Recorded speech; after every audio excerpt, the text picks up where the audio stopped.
कई लोगों को पेशाब बार बार आने की समस्या होती है, यानी उनको ऐसा फील होता है कि हम दिन में कम से कम 15-20 बार पेशाब जा रहे हैं। तो ये कोई बड़ी बीमारी है या इसे हम घर पर रहकर ठीक कर सकते हैं? तो कैसे समझें कि ये कोई बड़ी प्रॉब्लम है या फिर आप इसे घर पर रह कर के ठीक कर सकते हैं? देखिए, सोचने वाली बात ये है कि बेसिकली हमें पूरे दिन में यानी कि 24 घंटे के अंदर कितनी बार पेशाब जाना चाहिए।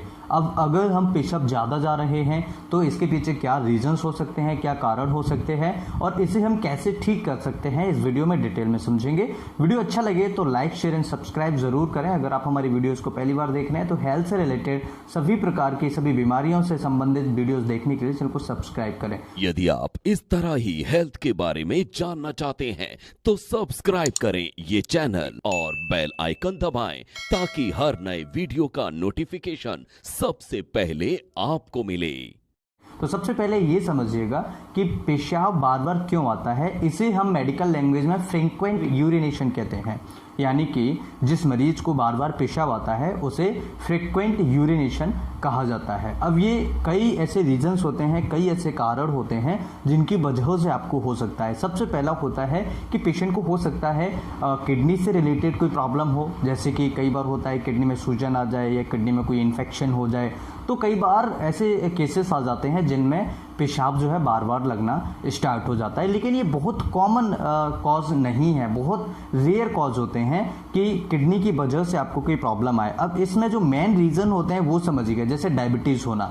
अब डायबिटीज़ की वजह से टाइप 2 टाइप 1 डायबिटीज़ जो होता है या इंसिपिडस डायबिटीज़ जो होता है उसमें क्या होता है कि बार बार पेशाब लगता है। अब बार बार पेशाब क्यों लगता है? क्योंकि जो हमारा शुगर है वो खून में से निकल करके आपके यूरिन में आ रहा है। जो खून में तो मिला ही ऑलरेडी, क्योंकि इंसुलिन सही तरीके से काम नहीं कर रहा है या फिर वो सेल्स के अंदर नहीं जा पा रहा है, उसका यूटिलाइजेशन प्रॉपर तरीके से नहीं हो रहा है, यूटिलाइज नहीं हो पा रहा है शुगर का। तो इसलिए वो क्या होता है कि आपके ब्लड में घूमता रहता है। जब ब्लड में घूमेगा तो ये ब्लड हमारी किडनी से होकर निकलेगा। अब जब किडनी से होकर निकलेगा तो पेशाब बनेगा। जब पेशाब बनेगा तो इसके अंदर ग्लूकोज की मात्रा देखने को मिल जाएगी। इसलिए डायबिटीज के अंदर जो है बार बार पेशाब हमें लगना स्टार्ट हो जाएगी। सबसे पहला और बड़ा रीजन यही होता है। तो डायबिटीज अगर किसी मरीज को है, और स्पेशली आपने देखा होगा कि महिलाओं में रात में 12-1 बजे के बाद उनको ऐसा फील होता है कि हम बार बार पेशाब जा रहे हैं, बार बार उनको यूरिनेशन हो रहा है। तो ये एक सबसे मोस्ट कॉमन रीजन हो सकता है कि महिलाओं में रात्रि के समय पेशाब का बार बार आना, ये डायबिटीज में सबसे मोस्ट कॉमन रीज़न होता है। अब दूसरा रीज़न हो सकता है कि अगर कोई पेशेंट ऐसा है कि ओवर ड्रिंकिंग कर रहा है, यानी कि ओवर पानी पी रहा है, ओवर टेकिंग कर रहा है, तो ऐसी सिचुएशन में जब पानी ज़्यादा पिएगा मरीज, भाई उसको ऐसा लग रहा है कि मुझे शरीर में पानी की कमी नहीं हो जाए, पानी की कमी नहीं हो जाए, तो पेशेंट जो है कम से कम 15-20 गिलास पानी डेली पी रहा है। तो ऐसी सिचुएशन में क्या होगा कि उसको पेशाब बार बार आएगा, ठीक है, और हम समझ लेते कोई बीमारी है। तो ये बीमारी नहीं है। आप जैसे ही उसको कंट्रोल करेंगे पानी ज़्यादा पीने को, तो आपकी पेशाब जो है नॉर्मल हो जाएगी, आप पेशाब ज़्यादा नहीं जाएंगे। तो ये दूसरा कारण था। तीसरा कारण होता है कि हो सकता है मरीज को हाइपर कैल्शियमिया हो जाए। अब देखिए, हाइपर कैल्शियमिया और जो हाइपोकैल्शियमिया होता है, इसके जो लक्षण होते हैं लगभग सेम होते हैं। तो हाइपर कैल्शियमिया में भी ऐसी प्रॉब्लम हो सकती है, हार्ट की प्रॉब्लम आपको हो सकती है हाइपर कैल्शियमिया की वजह से। और आपको क्या क्या सिम्टम्स होंगे अगर किसी मरीज को हाइपर कैल्शियमिया हो जाता है, तो कौन से आपको सिम्टम्स देखने को मिलेंगे, जैसे वीकनेस है, फटीग है, कंफ्यूजन है, इस तरह के सिम्टम्स जो है हाइपर कैल्शियमिया में आपको देखने को मिलेंगे। तो हाइपर कैल्शियमिया की वजह से आपको अब स्टमक अपसेट हो सकता है, कॉन्स्टिपेशन हो सकता है, नोजिया वोमिटिंग हो सकती है, हड्डियों में दर्द हो सकता है, मसल्स पेन हो सकता है। इस तरह के सिम्टम्स जो है आपको हाइपर कैल्शियमिया में देखने को मिल सकते हैं। हाइपर कैल्शियमिया की वजह से काफ़ी सारी प्रॉब्लम्स होती है, जिसमें आपको हाइपरथायरॉयडिज्म या फिर हाइपर पैराथायरॉयडिज्म की प्रॉब्लम हो जाती है। इसलिए हाइपर कैल्शियमिया हो जाता है, तो कैल्शियम की मात्रा बढ़ने लगती है शरीर में। इसके अलावा कोई कैल्शियम ज़्यादा ही ले रहा है, जैसे कैल्शियम के टैबलेट और 6 महीने से खा रहा है मरीज, या कैल्शियम की डाइट्स प्रॉपर तरीके से बहुत ओवर डाइट ले रहा है मरीज, तो उसको प्रॉब्लम होगी। तो हाइपर कैल्शियम उसके कारण भी हो सकता है।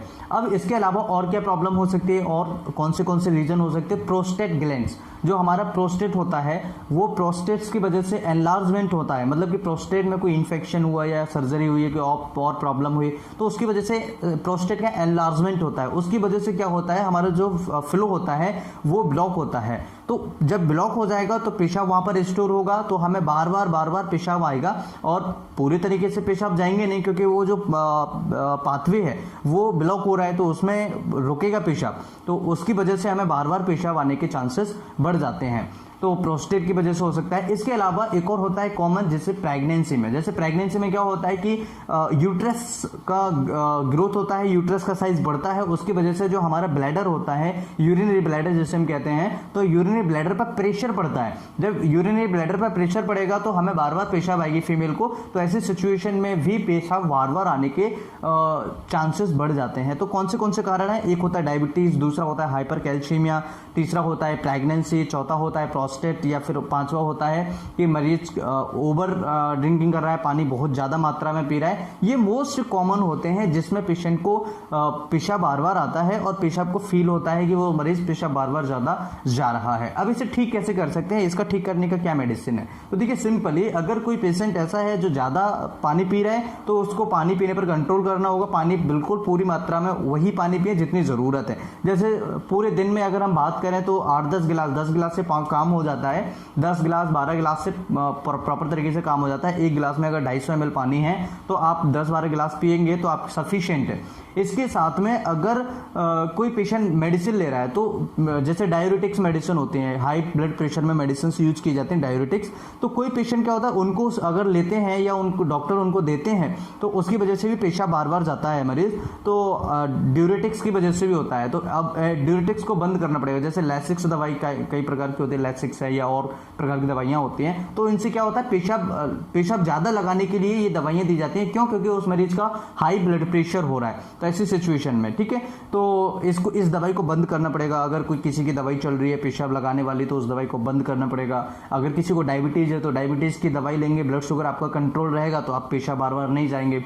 ये एक तरीका है। दूसरा, जो कॉज है प्रॉपर तरीके से उसी को ट्रीट करेंगे। जैसे प्रोस्टेट में प्रॉब्लम थी या कोई इन्फेक्शन था, तो उसी को प्रॉपर तरीके से जब हम ठीक करेंगे, उसी की मेडिसिन लेंगे, तो हमारा ये जो कॉज है, ये जो सिम्टम्स है, वो अपने आप ठीक हो जाएगा। इस बात को आपको ध्यान रखना होगा। तो स्पेसिफिक ट्रीटमेंट यूरिनेशन के लिए वही ट्रीटमेंट दिया जाएगा जिसकी वजह से, यानी प्रेगनेंसी की वजह से हो रहा है, तो फिर इसके लिए ट्रीटमेंट की जरूरत नहीं पड़ती है। इसमें तो जैसे जैसे ग्रो होता है बच्चा, तो उसके हिसाब से यूट्रस ऊपर बढ़ता चला जाता है, तो पेशेंट को धीरे धीरे जो है वो आराम मिल जाता है, अपने आप वो ठीक हो जाता है। उसके बाद में अगर प्रोस्टेट की प्रॉब्लम है तो प्रोस्टेट का ट्रीटमेंट लेना पड़ेगा, डायबिटीज है तो डायबिटीज का ट्रीटमेंट लेना पड़ेगा, या फिर कुछ एक्सरसाइज कर सकते हैं, जैसे कीगल एक्सरसाइज है। तो इसमें क्या है, पेशाब को कंट्रोल करिएगा कि कितनी देर तक हम कंट्रोल कर सकते हैं। नॉर्मल पेशेंट की बात कर रहा हूं मैं, ठीक है। इसके अलावा टेस्ट क्या करा सकते हैं? तो टेस्ट में आप काफी सारे टेस्ट करा सकते हैं। यूरिन एनालिसिस करा सकते हैं, ठीक है, RFT करा सकते हैं, रीनल फंक्शन टेस्ट है, CBC करा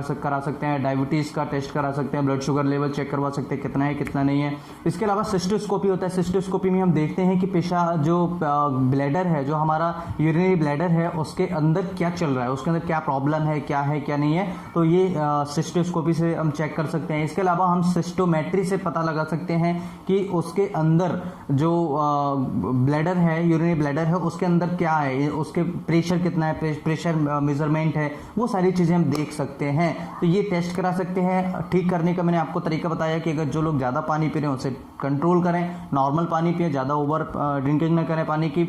उसके साथ में डायबिटीज है, डायबिटीज का ट्रीटमेंट लें। हाइपरटेंशन है जिसमें डायरेटिक्स चल रही है तो उसको कंट्रोल करें, डॉक्टर से मिलें। इस तरह से आप कंट्रोल कर सकते हैं। कीगल एक्सरसाइज कर सकते हैं और डाइट मॉडिफिकेशन कर सकते हैं। अल्कोहल ज़्यादा ना लें, ऐसी दवाइयाँ ना लें जिससे पेशाब ज़्यादा आता है, इसके साइड इफेक्ट्स होते हैं कई बार, तो ऐसी दवाइयाँ ना लें या डॉक्टर से कंसल्ट करें। तो ऐसे आप ठीक कर सकते हैं। स्पेसिफिक मेडिसिन अगर बात करें कि फिर भी आपको स्पेसिफिक मेडिसिन चाहिए तो होम्योपैथी में एक एपिस मेलिफिका और एक कॉस्टिकम बहुत ही शानदार मेडिसिन होती है। दोनों मेडिसिन की 4-4 ड्रॉप्स दिन में 2 बार, सुबह शाम को ले सकते हैं। देखेंगे कि 5-6 दिन में पेशेंट को आराम मिलना स्टार्ट हो जाएगा, पेशेंट पूरी तरीके से ठीक हो जाएगा। नमस्कार, थैंक्स फॉर वॉचिंग। फिर मिलता हूँ इसी तरीके से नई वीडियो में, तब तक के लिए इजाजत दीजिए। जय हिंद, जय भारत।